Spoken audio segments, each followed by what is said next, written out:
Bienvenidos y bienvenidas a Enclave de Consejo, el videopodcast del programa Consejeros de GECON. Soy José María Palomares y en este capítulo vamos a hablar de relaciones institucionales, de asientos públicos y de alianzas público-privada, ¿no? Y cómo gestionamos todo esto desde el ámbito del Consejo de Administración u otros órganos de gobierno corporativo. Este es un tema, pues que tiene su dificultad y que tiene además multitud de diferencias en función del ámbito en el que nos desempeñemos, bien por la industria, bien por la geografía. Y para debatir de este asunto tan interesante, pues contamos con dos invitadas de excepción. En primer lugar está con nosotros María Massó. Ella es partner de World Era Tech. Es además miembro del Consejo Asesor en Innovación del Fútbol Club Barcelona. Bienvenida, María. Muchas gracias, Chema. Participas además también en otros consejos y con otras responsabilidades, pero de eso hablaremos un poquito más tarde. Y en segundo lugar tenemos, pero igual de importante, a Ana López Casero, que es presidenta ejecutiva de ARTE, que enseguida te vamos a dar la oportunidad de que nos expliques qué es porque tiene un nombre muy sugerente y muy interesante. Y además eres también consejera independiente en Eurorural Caja, además de patrona de un par de fundaciones, entre ellas la Fundación Mutualidad. Ana, es un placer tenerte aquí. Un placer para mí también. Muchas gracias, Chema. Pues mira, antes de que hablemos precisamente del tema que nos ha traído hoy, ¿no?, a este debate, cuéntanos en dos pinceladas qué es esto de ARTE, porque yo creo que nos va a ayudar a enmarcar un poquito la conversación. Pues efectivamente, ARTE, que tiene un nombre muy sugerente, no tiene nada que ver con el mundo artístico, es la Asociación Retail Textil España. Y es la patronal que agrupa a las grandes cadenas textiles y de moda que operan en este país. Algunas son nacionales, muy conocidas por todos, y otras internacionales. De carácter internacional. De carácter internacional, que tiene en España como una sede estratégica, ¿no? Así que es una alianza de grandes empresas que deciden hace 2 años y medio abordar, mediante un espacio común, pues todos los retos y los desafíos que tiene por delante el sector textil, que no son pocos. Claro, es una plataforma, digamos, de alguna manera institucional, ¿no? De relacionamiento institucional y de posicionamiento público de todo un sector. Eso es. ¿Cómo está este ámbito en el mundo de la empresa española? Digamos, de alguna manera la empresa española está abierta habitualmente a este tipo de iniciativas. Y no hablo solo, Ana, de las grandes organizaciones, ¿no? Porque quizás en tu organización sobre todo tienes organizaciones multinacionales, muy profesionalizadas, con presencia, lógicamente, pues en muchos países, y quizás eso nos puede dar una idea a lo mejor un poco desenfocada de cuál es el panorama en España. Me interesa entender cómo lo ves tú. Pues mira, depende del sector. Yo soy farmacéutica, es verdad que ahora estoy en este sector, y precisamente estoy en este sector porque es un sector que ahora mismo empieza a estar muy regulado y es muy necesario entender y anticipar esos riesgos regulatorios y desarrollarse en un ecosistema donde hay un impacto regulatorio muy importante en el negocio. Y del mundo del que yo procedo, que es un sector absolutamente regulado, igual que el de la energía o el de la banca, que llevan muchos años con esta interlocución con la administración, pues es muy común que exista plataformas con empresas que son competidoras, pero que son empresas que tienen desafíos comunes, ¿no? Y hay asociaciones patronales o no patronales que llevan haciendo pues esta estrategia de relacionamiento con los diferentes stakeholders, entre ellos con la administración, desde hace tiempo, ¿no? Esto con respecto a las empresas grandes, ¿no?, en sectores regulados. Y con respecto a las empresas pequeñas, pues aunque no sea un sector regulado, sí hay una tradición desde hace muchísimo tiempo de tener más voz, de tener más masa crítica ante el regulador y ante el resto de la sociedad y los grupos de interés, también de asociarse.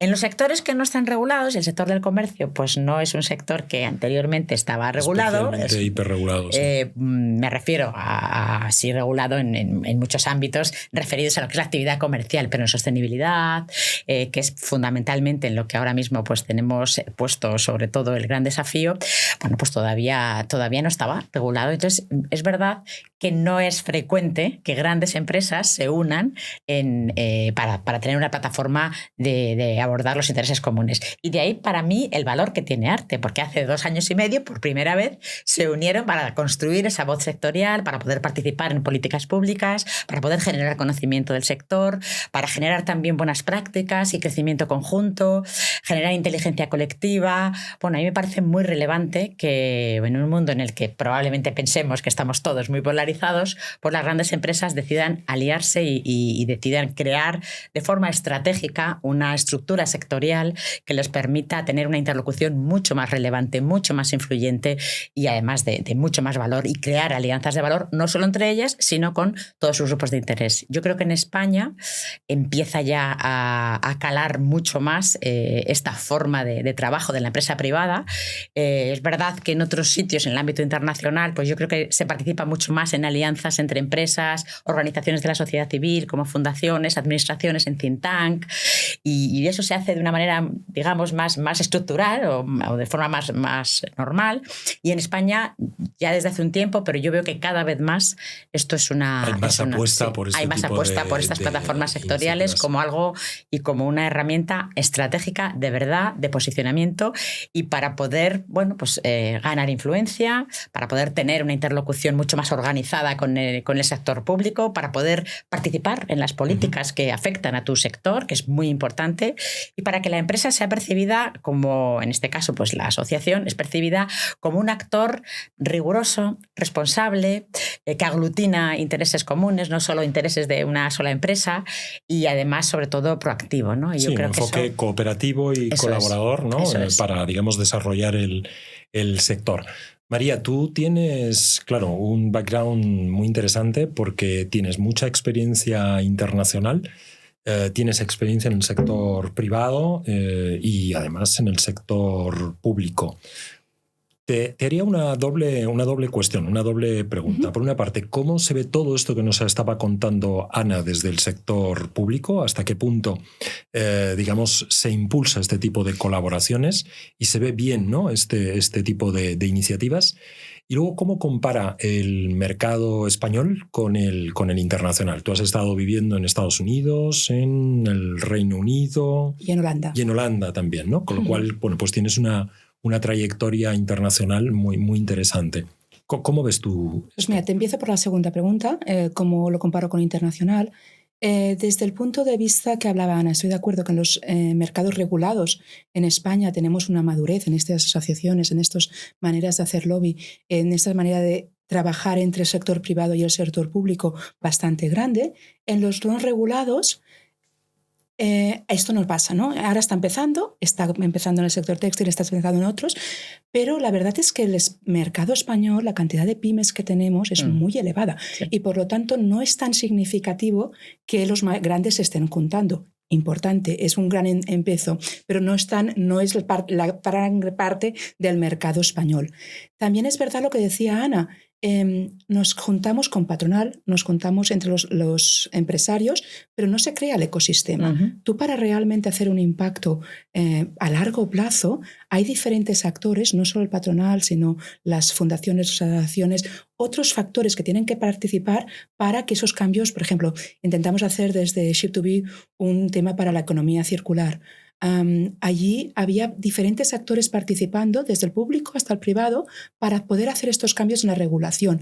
Eso es mucho más complicado y empezar por las asociaciones patronales es solo el primero baby step para que eso llegue a pasar. Otros países anglosajones eso ya pasa desde hace tiempo. Sí. Uh-huh. ¿Por qué? Porque hay una responsabilidad y un entendimiento de que esa parte es importantísima para el largo plazo, que aquí en España creo que aún no la tenemos. Miramos la cuenta de resultados de final de año y esto no es una inversión de cuenta de resultados de final de año, es una inversión para la estrategia del futuro de nuestra empresa y la tenemos que tomar así.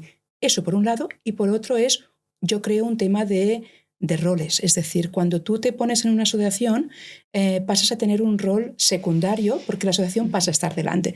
Y entonces muchas veces tenemos que cambiar ese posicionamiento y entender que uniéndonos para el bien común de todo el sector, nos va a ir mucho mejor que no intentando hacer la vida por separado. Por supuesto, tenemos que competir en producto o en servicio, pero para marcar las reglas del juego no tenemos que ser competidores, sino que tenemos que asociarnos y trabajar juntos, no solo con nuestros competidores, sino con el resto del ecosistema.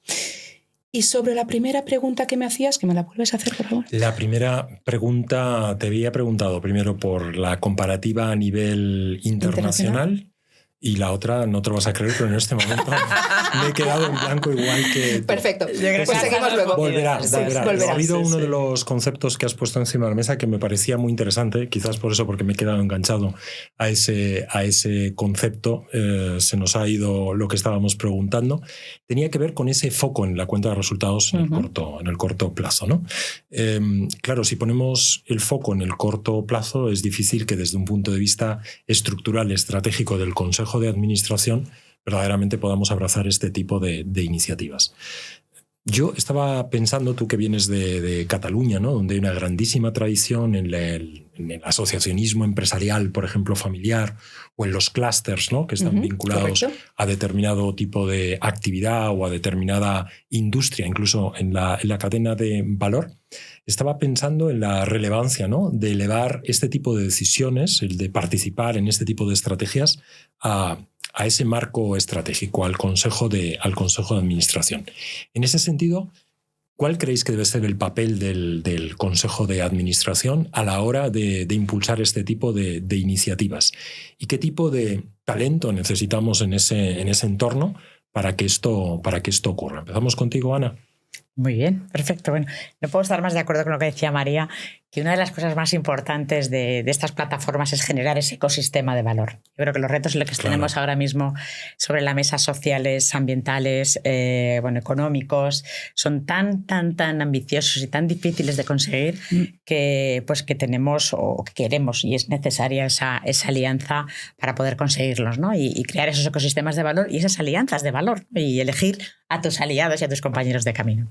Bueno, fíjate, esta pregunta que me haces a mí me parece súper relevante. Yo, en mi experiencia, en sectores igual no tan regulados como es tradicionalmente, como es el de ahora, pues es verdad que no se tiene, o quizá no se es tan consciente de que el Consejo tiene que conocer el entorno regulatorio y tiene que conocer los riesgos regulatorios para minimizar el impacto de esos riesgos, para poder anticiparse y para poderlos convertir en una oportunidad, incluso en una ventaja competitiva frente a competidores, ¿no? Con lo cual yo creo que en la agenda del Consejo de Administración tiene que estar sí o sí una estrategia, o al menos en la empresa tiene que haber una estrategia a mí me gusta llamarla de diplomacia corporativa, también puedes llamarla de asuntos públicos si quieres, ¿no?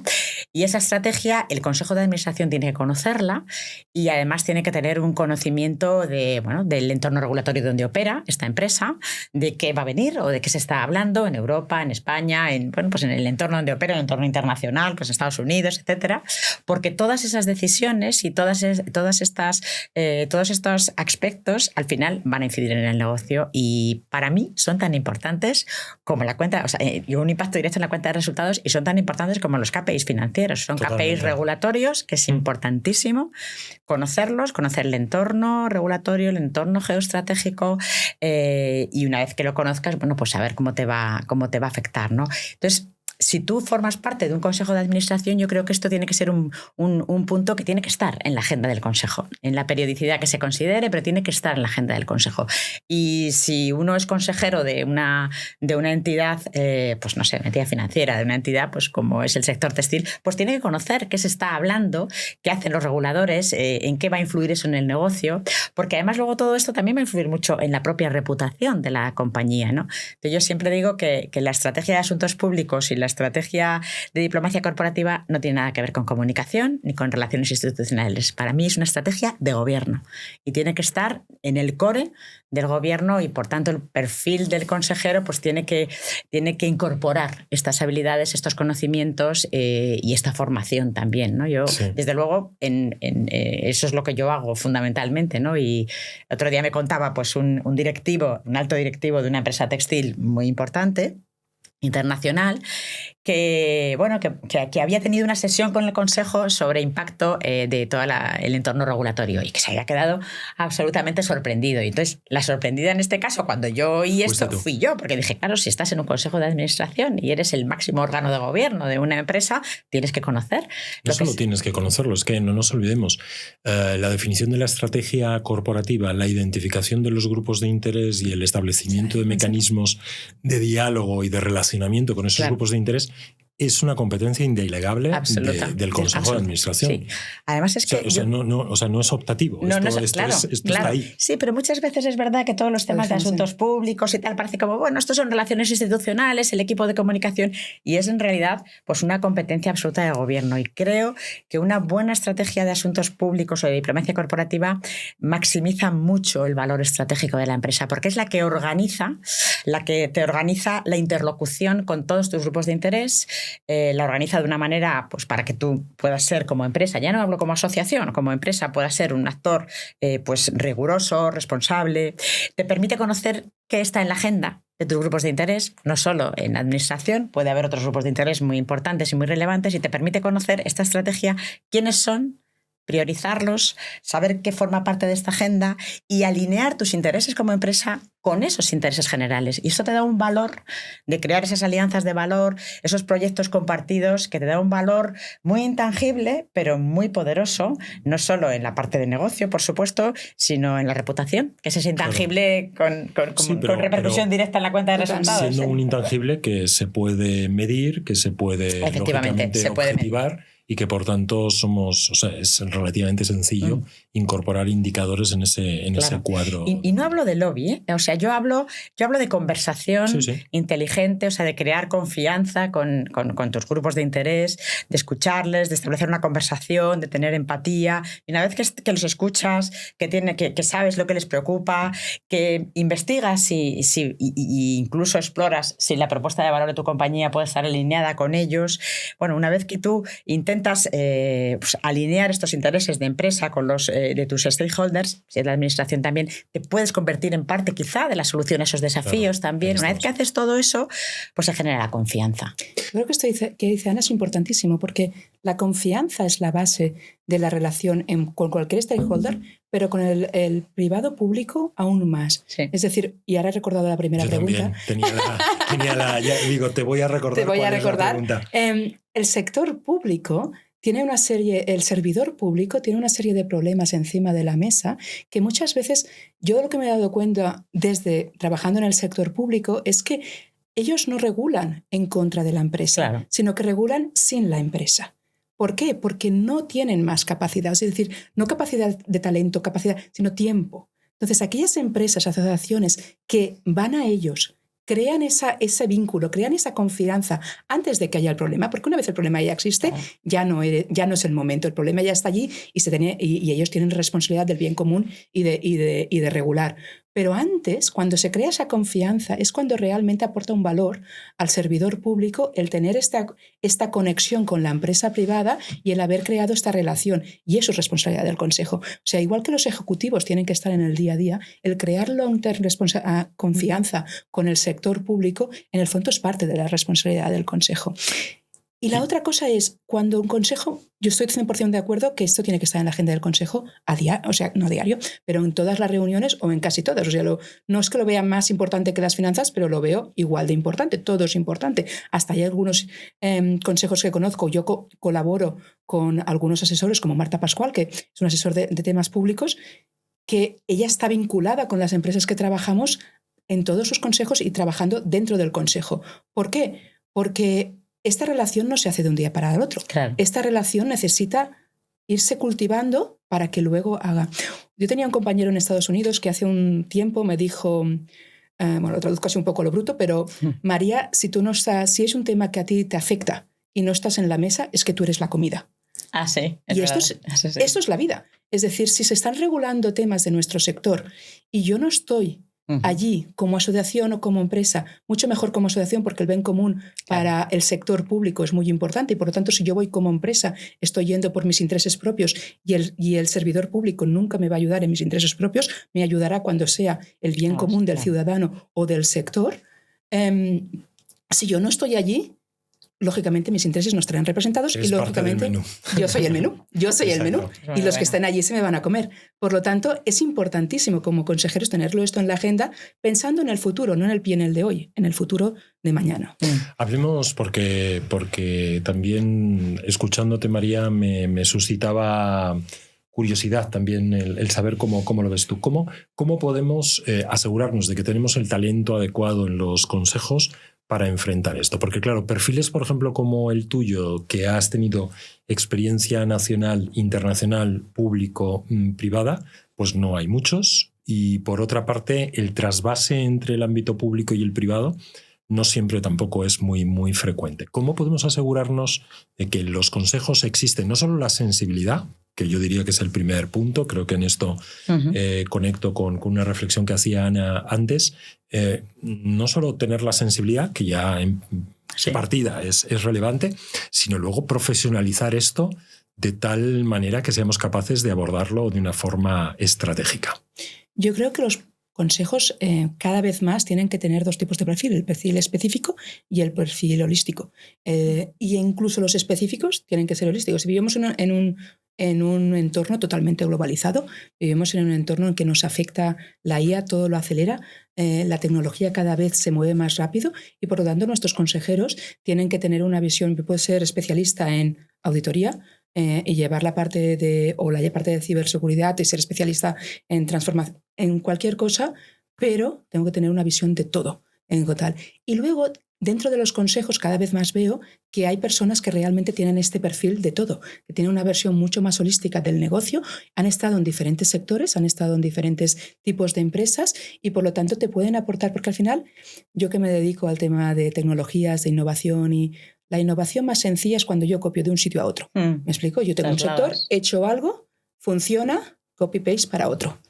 Y ahí es la manera más fácil o más asegurarse el éxito de innovar. Empezar desde cero en la vida es muy complicado. Claro. Por lo tanto, con los consejos lo mismo. Si tú tienes un consejero que ha visto más de un sector, puede aportar a tu sector un valor que aquel consejero que es especialista en tu propio sector, en tus propias tecnologías, en tu producto o en un campo en concreto, no te puede aportar. Por lo tanto, claro, si alguien está pensando en dedicarse a consejos de administración y tiene este tipo de perfil más holístico, potencialo, porque no es un problema, es una ganancia.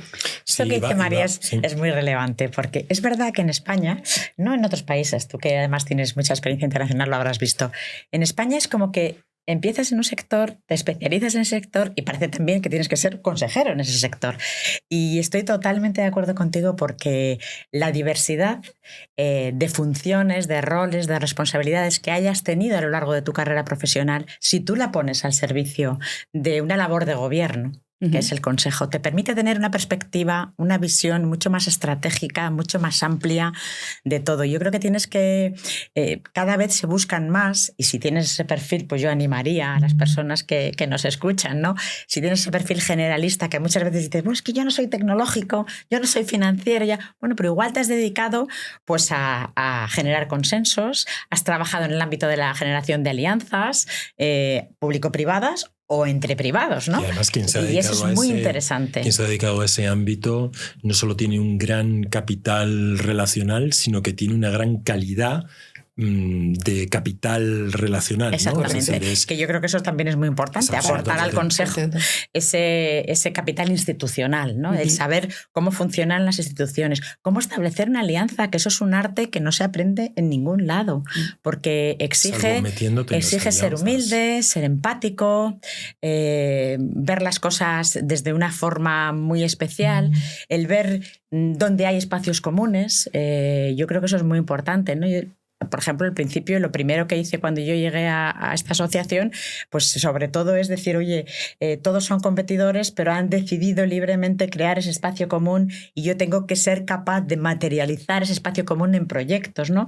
Y tienes que conocer muy bien la cultura de cada compañía, cómo piensan, cómo sienten, cómo hablan, cómo se relacionan, cómo todo, ¿no? Y al final, pues esas compañías son capaces de trabajar y tienes que luego saber articular esos espacios de trabajo, que tampoco es fácil fácil, ¿no? Entonces, si tienes ese perfil generalista, pues yo desde luego creo que aporta mucho valor en un consejo, y me he encontrado a muchas hombres y mujeres que quizá no tenían un background pues en un solo sector, y por eso pues muchas veces pensaban que no aportaban valor a un consejo. Y yo le decía, no, al contrario, creo que aportas mucho porque puedes innovar de todo lo que has aprendido, tienes una visión mucho más generalista de todo, y al contrario, yo les animaría. Me parece que es muy enriquece interesante mucho. porque en el primer capítulo de esta serie de videopodcasts, Eva Turanzo, CEO del Instituto de Gobernanza Empresarial, hacía una reflexión de cómo tus primeros pasos, cuando decides que quieres, digamos, de alguna manera tener un camino hacia el mundo del gobierno corporativo, hacia el mundo de los consejos, tus primeros pasos los puedes dar en el entorno asociativo, ¿no? A veces ni siquiera con un rol absolutamente protagonista, ¿no? Pero ir incorporándote en ese ámbito. Ya, yo creo que lo decía más bien desde la perspectiva de ir tomando el pulso a lo que significa formar parte de un órgano de gobierno corporativo. Significa también en términos de construcción de ese capital relacional que os decía antes. Pero escuchándoos ahora a vosotras, pienso que también es una oportunidad de oro para empezar a desarrollar esas competencias que luego se precisan, ¿no? En un consejo de administración a la hora de generar estas alianzas. ¿Qué otros consejos podríamos dar a alguien que se está planteando dar el paso hacia el mundo concretamente de los asuntos públicos o de la diplomacia corporativa, que es un concepto también muy, muy cercano y que me gusta, que me gusta mucho? María. Yo creo que otra cosa es pensar, y creo que Eva también lo comentaba cuando hacía este comentario de las relaciones. Tú cuando entras al consejo, el bien común es muy importante. Entonces, desarrollar ese bien común, desarrollar el conectar. Cuando estás en una asociación, no puedes ir a ver qué saco de esa asociación. No. Tengo que ver qué puedo yo aportar a la asociación. Entonces, si tú quieres estar en un consejo, tienes que también tener esa mirada. ¿Qué puedo yo aportar al consejo? ¿Qué puedo aportar a esta empresa? Y sobre todo, ¿qué puede aportar esa empresa al mundo? ¿Qué puede aportar esta empresa? ¿Cuál es el impacto que podemos hacer? Cuando tú empiezas a pensar fuera de ti y empiezas a pensar en el otro, o en la asociación, o en el sector, o en el ciudadano final, aquí ya todo fluye, porque te pones en los pies del servidor público. El servidor público quiere eso también. Entonces, si yo estoy pensando en eso y estoy empezando, estoy en el mundo ejecutivo, pero ya dejo de pensar en el día a día de mi empresa, y aparte de pensar en el día a día de mi empresa, que también lo tengo que hacer, porque si no, malo, si no llegamos a final de mes, empiezo a pensar también en las asociaciones y qué puedo aportar yo a las asociaciones. Empiezo a pensar en, ¿y esta asociación cómo podría cambiar la regulación? ¿Cómo podría? Entonces empiezas a pensar en el bien común, y eso te acerca mucho más a ser consejero, porque te está desarrollando un tipo de skills que como ejecutivos no necesitamos, porque como ejecutivos necesitamos realmente conseguir que nuestra empresa tire adelante, pero que como consejeros sí, porque tenemos que tener esta mirada mucho más amplia de lo que necesita. Más de largo plazo, ¿no? Más de largo plazo. Más de largo plazo. Entonces, empezar a hacer esto cuando eres ejecutivo, que yo creo que es por lo que Eva lo decía en ese momento, o es una de las razones por las que te puede ayudar muchísimo a posicionarte, porque ya creas esos tipos esas maneras de trabajar de manera asociativa, o de manera con la patronal o con los sindicatos, de manera con todos, o creando justamente ecosistemas, ¿no? Si tú creas un ecosistema, aquí ya estás casi muy cerca de ser consejero. Claro. ¿Qué otras recomendaciones podemos darles? Absolutamente de acuerdo en todo lo que ha dicho María. Es verdad, mira, yo hay una cosa que he observado desde hace ya tiempo, ¿no? Hoy para hablar de liderazgo, ¿no? Cuando una empresa quiere ser líder de verdad, pues yo creo que ya no solo se habla de liderazgo económico y de crear valor para los accionistas de tu compañía. Yo creo que hay que ser un líder social. Uh-huh. Y ser un líder social quiere decir que estás ocupado en resolver problemas que tiene, o retos que tiene la propia sociedad, y son mucho más generalistas. Entonces, yo creo que eso es un plus, que hoy por hoy, si una empresa quiere ser líder en algo, más allá de tener, por supuesto, ¿no? Una cuenta de resultados pues exitosa, pues tiene que demostrar, o tiene que mostrar de alguna manera que es útil también para la propia sociedad, y cada vez lo vemos más, ¿no? Pues vemos alianzas que dices tú, bueno, ¿y esta empresa? Bueno, cada empresa elige sus alianzas, elige en qué materializa su propósito, ¿no? Y yo creo que esto de pensar en el bien común, eso es una labor de gobierno. No es una labor de ejecutiva, es una labor de gobierno. Y además crea, pues yo creo que entrena un músculo que es muy interesante y como persona además te desarrolla mucho, que es esa vocación de servicio público que se puede ejercer perfectamente también desde el ámbito privado, sin duda alguna. Yo creo muchísimo en la empresa como un actor relevante que no solo contribuye a generar conocimiento sobre su sector a toda la sociedad, sino también al propio regulador. Antes hablabas de un tema muy interesante, que es que los reguladores no legislan en contra de la empresa, pero sí lo hacen sin la empresa. Y es que llevas toda la razón. Yo en mi trayectoria profesional, que he conocido a muchos reguladores de todos los ámbitos, de ámbito local, provincial, autonómico, nacional, europeo, pues normalmente no legislan en contra de nadie. Ellos tienen unos intereses, tienen unos objetivos pues de empleo, de competitividad, de desarrollo, de intentar eliminar pues, todas las desigualdades sociales, etcétera.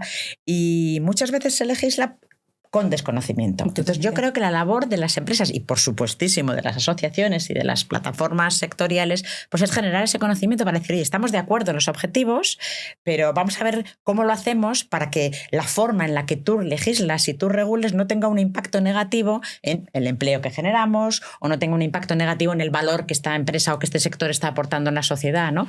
Entonces yo creo que esa labor de simplemente generar conocimiento mediante estudios, mediante diferentes... mediante reuniones, las distintas herramientas que puedas tener, pero generar conocimiento sobre tu sector para que lo conozcan y para que puedan entender cómo funciona y a la hora de legislar, bueno, pues te tengan a ti como un interlocutor y sepan el impacto de sus decisiones, creo que es una labor también de responsabilidad. Totalmente. Y hay que ayudar al legislador a que haga bien las cosas. No es que las haga mal, es que muchas veces las hace por desconocimiento. Entonces, lo que entendemos muchas veces como es que lo hacen en contra nuestra, yo creo que no, que lo hace muchas veces por propio desconocimiento. Y es una responsabilidad muy importante el participar en el desarrollo de políticas públicas eficaces y además efectivas, ¿no? Y que no tengan impacto ni en la competitividad de las empresas o que tengan el mínimo impacto, ¿no? Y por supuesto que consigan de una manera más rápida los objetivos sociales que tenemos como sociedad. Sí, claro. Quizás lo que nos falta es espacios de conversación. De ahí que plataformas institucionales como la que tú presides, Ana, pues sean desde luego pues una gran oportunidad. Seguramente ya, digamos, se va consolidando en estos 2 años y medio que lleváis, y nos falta no solo conversación, sino nos falta también esa toma de conciencia. Me ha gustado mucho esta reflexión que hacías sobre la toma de conciencia del impacto social que se puede desarrollar desde las empresas, ¿no? No solo desde el ejercicio, digamos, de la empresa, sino incluso como sector, ¿no? Ahí es verdad que estamos viendo una gran tendencia, o una tendencia cada vez más creciente a apostar por estrategias proactivas de impacto social, que bueno, las encardinamos o bien en estrategias de sostenibilidad o sencillamente en eso, en hacer, digamos, de este mundo un mundo mejor. En esa línea también que apuntabas tú, María, del bien común, que me parece muy, muy interesante. Me gusta mucho que hayan salido estos conceptos hablando precisamente de lo que estamos hablando en este Y una cosa que quizá, y unida a lo que me preguntabas antes, Chema, sobre diferencias entre internacional y aquí en España, yo, como sabes, me pasé 16 años fuera, volví hace 3, y una de las cosas que al volver me chocó mucho es la responsabilidad sobre el bien común. Es decir, en los países anglosajones existe un gobierno, es una democracia y ese gobierno tiene unas funciones en concreto, pero la responsabilidad sobre el bien común es de todos nosotros. Es de todos. Y aquí muchas veces me da la sensación de, pues ya lo hará el sector público. No, la responsabilidad de que las regulaciones estén bien hechas es de todos nosotros, no solo del sector público. Sí, es una corresponsabilidad. Es una corresponsabilidad. Así es. Cualquier cosa, y aparte, porque es así, o sea, cualquier acción que haga el sector público no podemos obviar que nos va a influir. Nos va a influir, por mucho que no quiera yo interaccionar con ellos, me va a influir seguro, ya sea como ciudadano o como empresa. Y por lo tanto, la corresponsabilidad es de los dos sectores, del privado y del público, para poder llegar al bien común. Y eso en los países anglosajones lo tienen clarísimo. Nosotros parece que lo hemos delegado. Y algunas cosas está muy bien, y va muy bien que lo tengamos delegado, en otras no tanto, porque tenemos parte parte de lo que decir en el tema. Pues con esta llamada a la responsabilidad, me temo que se nos ha acabado nuestro tiempo. Seguro que os ha parecido muy corto. A mí también me ha parecido muy, muy corto. Ha sido, la verdad es que un lujo y un placer compartir este espacio con vosotros, María Massó, Ana López Casero. Ha sido un placer. Y a todos, bueno, pues nuestros seguidores, a nuestra audiencia, darles también las gracias por acompañarnos en este nuevo capítulo de Enclave de Consejo, el videopodcast del programa Consejeros de GECON. Y recordaros que para estar al tanto de las novedades, de los nuevos contenidos, de los nuevos capítulos, pues lo mejor que podéis hacer es suscribiros a este videopodcast en la plataforma de vuestra elección, la que más os guste, porque estamos en prácticamente todas. Muchas gracias y hasta pronto.